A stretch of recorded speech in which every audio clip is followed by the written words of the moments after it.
Hey guys and girls, my name's Dan, welcome back to the Forge. In this episode of Trust Me, I'm a blacksmith. Let's try some drawing out techniques to see which one's the best.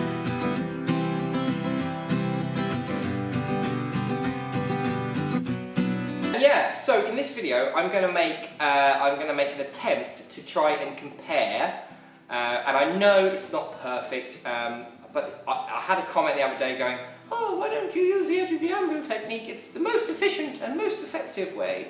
And it's kind of like, is it? I know people say it is, but you know, if you've been doing something for a while and you've got good at it, is it any less or effective than one of the other techniques? And to be honest with you, I think they're all pretty much the same. And depending on whether or not you're using the right hammer, you're using the right swing, you're using the right weight hammer, it can really vary the results. And each technique is really good. I just want to say this from the bat, whichever one you're using, they're all as good as it, well, except from the control, which was just on the anvil face. That isn't necessarily very fast. It still gets the job done. So each technique is are good. They are very reliable if you practice them, and that's the key here really. If you took the best Bick guy, the best Fuller guy, and the best edge of the anvil guy, and you put them in a competition and said draw out the bar the longest in a time period, I think you'd come out with exactly the same results pretty much. But you know, it is what it is, and the point of this video is, well, I kind of say that they're all the same really. But some interesting results, and I've obviously got better at certain techniques since practicing them last, which was exciting. I've really enjoyed doing this. I've enjoyed doing each technique, and I'm just going to make a bit of a disclaimer.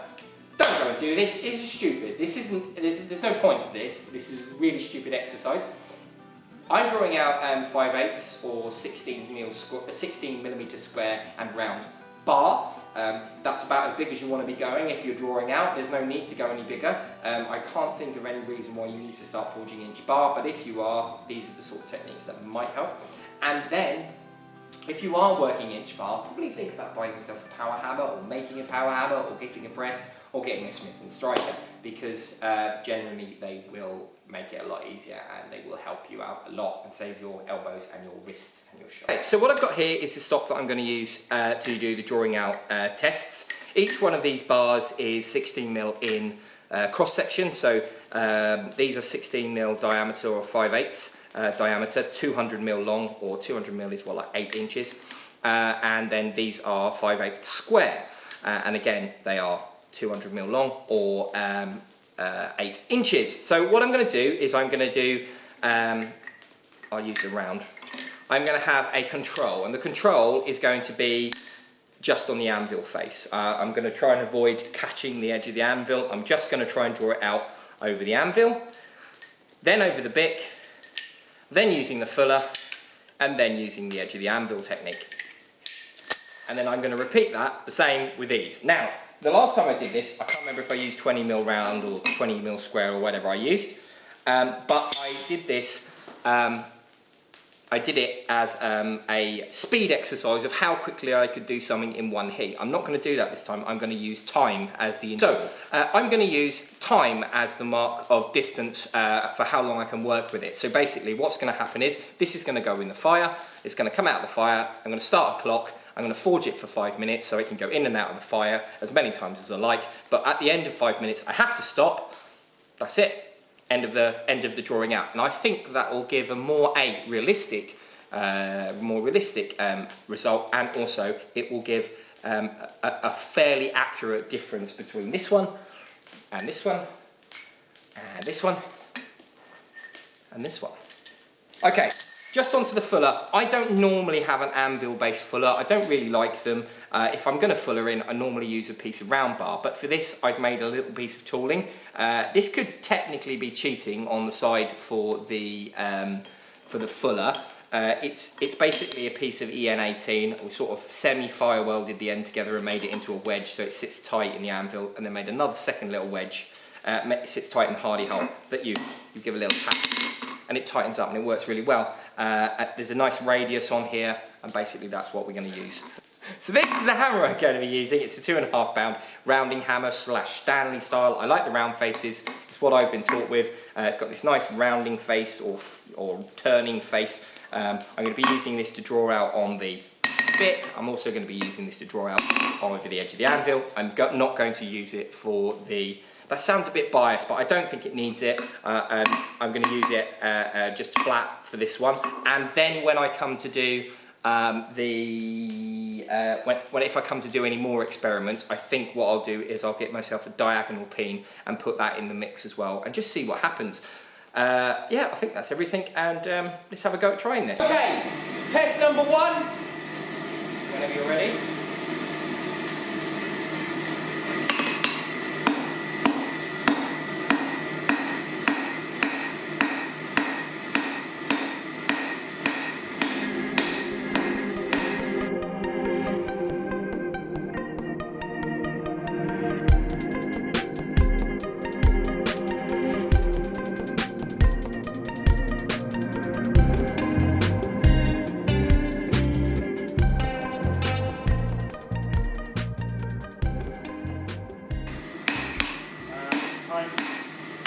Okay, so I did say 5 minutes, but completely changed it to 3. I don't want to spend forever doing this, and I'm going to be absolutely knackered if I continue to do 5-minute stints of doing this. 3 minutes is good enough. I don't feel like I was mad rushing. I was trying quite hard to get some work done. Results reasonable. It's only 16mm round. It's fairly easy to move. But anyway, I'm going to do the control test in the square now, and then I'll carry on with the other tests. Test number 2, this is square bar anvil face. Ready?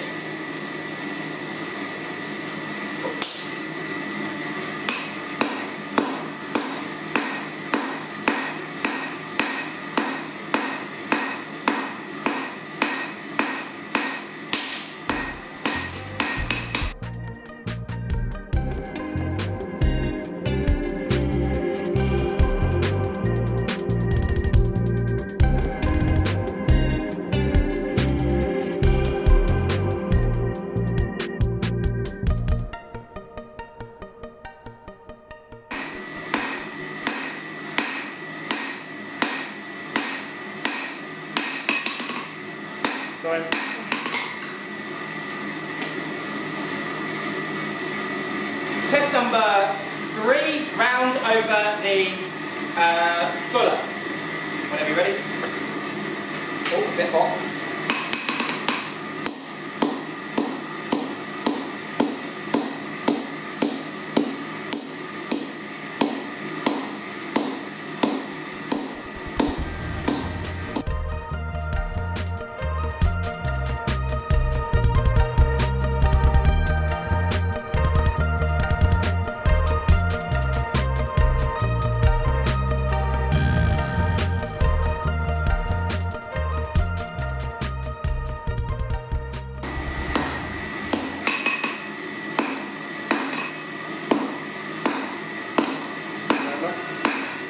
Test number 4.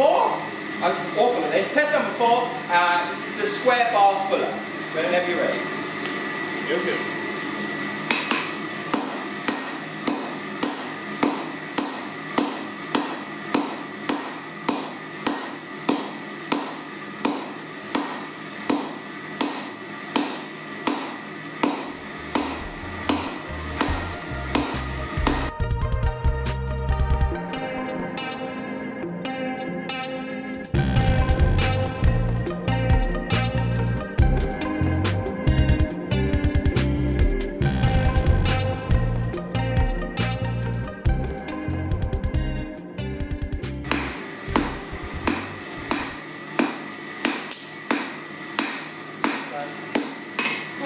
Test number 5, 4 more to go. This is round bar, edge of the anvil. This is far side, so that's third side from me. Yeah, whenever you're ready.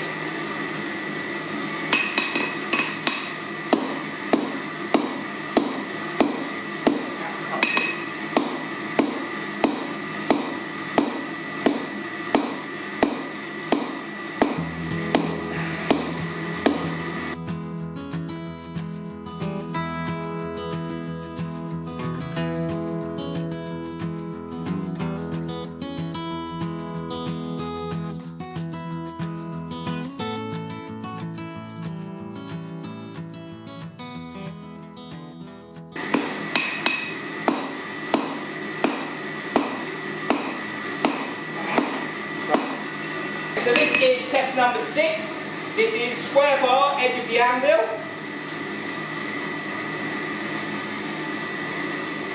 Ready? Yeah.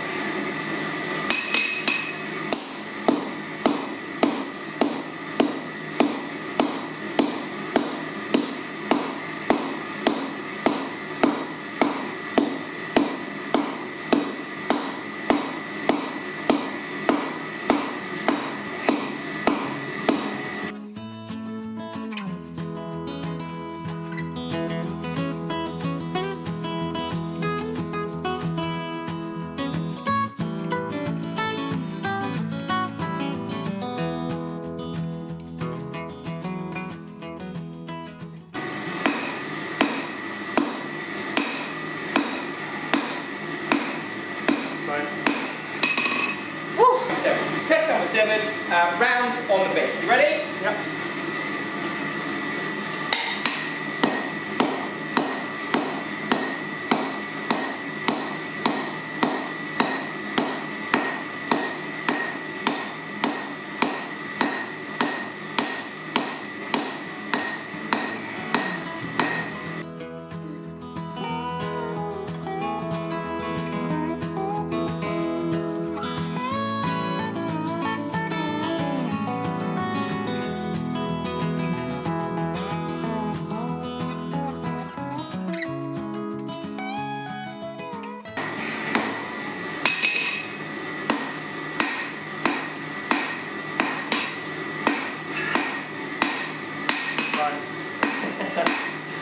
Oh, did you say time? Sorry.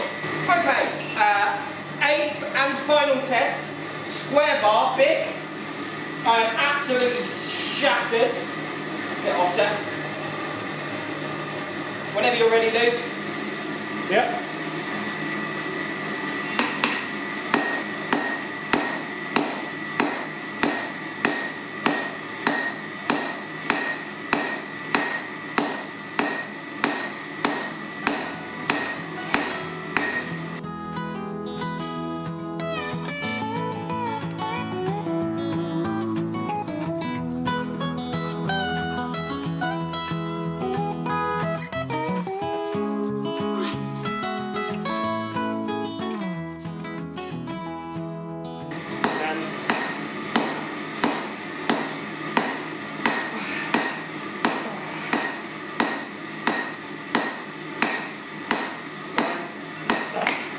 I haven't shown any of the results yet. I've got them here, and I'm keeping them a closely guarded secret, but it's safe to say that, I will show these, it's safe to say that the anvil face results were the poorest of the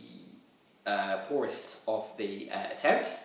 They are the cleanest, by far they are the cleanest.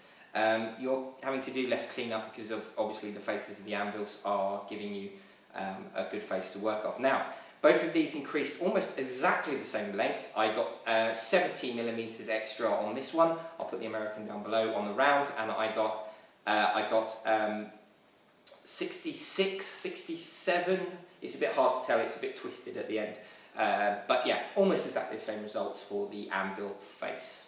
So the next one was the Fuller, and I thought the Fuller results were quite interesting. That's the Fuller square and Fuller round. Is that the Fuller round there? Yeah, Fuller round. So these are they came out again. They came out exactly the same. Now, just as we go on, a lot of people say that these Fullers move around. So I manufactured this one, and I put a little wedge in here, and this hardly moved.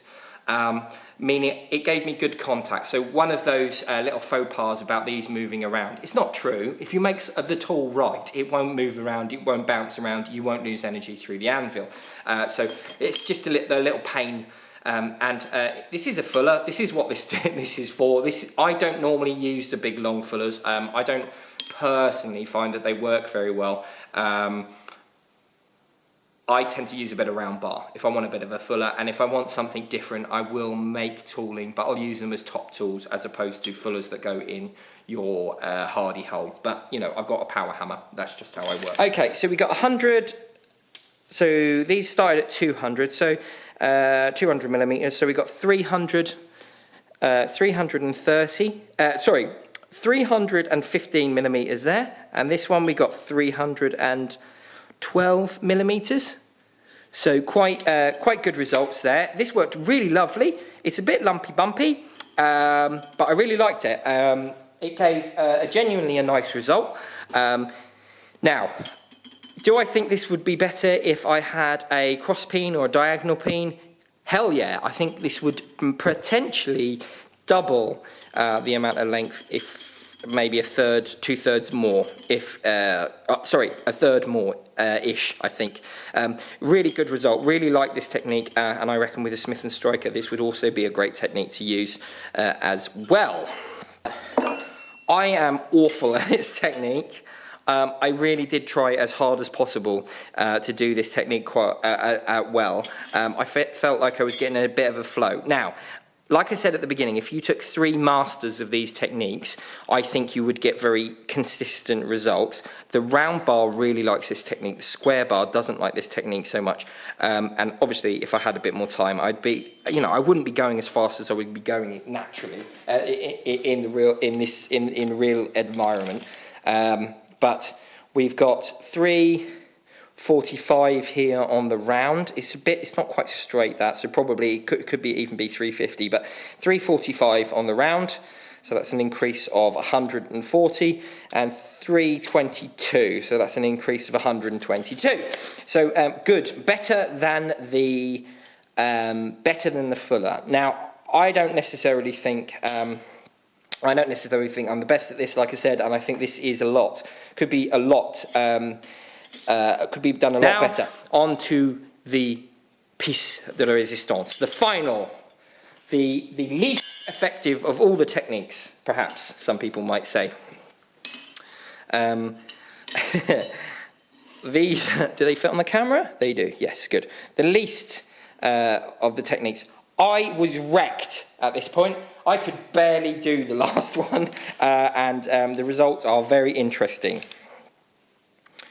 That is 368 millimeters. It's longer, this is the round, it's longer, it's cleaner, and I was against it. I was up against the wall when I was doing this.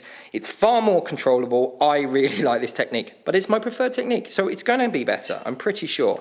And the square bar came out at 319. So again, an increase of 319 millimeters. This is the Bick. These are edge of the anvil. Edge of the anvil. See, the round, almost exactly the same, and the round here is much better. And then the fuller, oh yeah, just the fullers here. And like I said before, I think the fuller technique, I mean, on the square, they're almost exactly the same. I was kind of imagining that they were all going to be the same, but the fuller on the round didn't do so well. And that's probably me again. Fuller Bick. So there you have it. Some very, very interesting results. That is everything. So hopefully you enjoyed this video. I really enjoyed making it for you. I'm knackered, I'm going home, it's very late, and we've got lots of work done today, which has been really nice. So thank you for joining me. I hope you enjoyed this video. If you did, remember to leave a like and subscribe if you haven't already, and if you are a subscriber, remember, ring that bell for notifications. Check the comments down below, let me know what you thought of this video. I'm really interested, genuinely interested, for your tips, pointers, and advice. I'm sure there's a lot of people out there who are going to say their technique would have won if they were doing it. I'm pretty sure you're right. If you've been doing a technique for a long time, I'm pretty sure it's going to be the one that's going to come out on top 9 times out of 10. But it's interesting to learn these things, so chuck that down in the comments, let me know what you thought. And that is it. Thank you for joining me. I will leave a link up here to a video about blacksmithing, another subject. I'll leave another link down here to another subject about blacksmithing. This is my Patreon, go and check it out. It's a great way to support the channel. And this here is the subscribe button. Thank you for joining me, guys. Bye bye.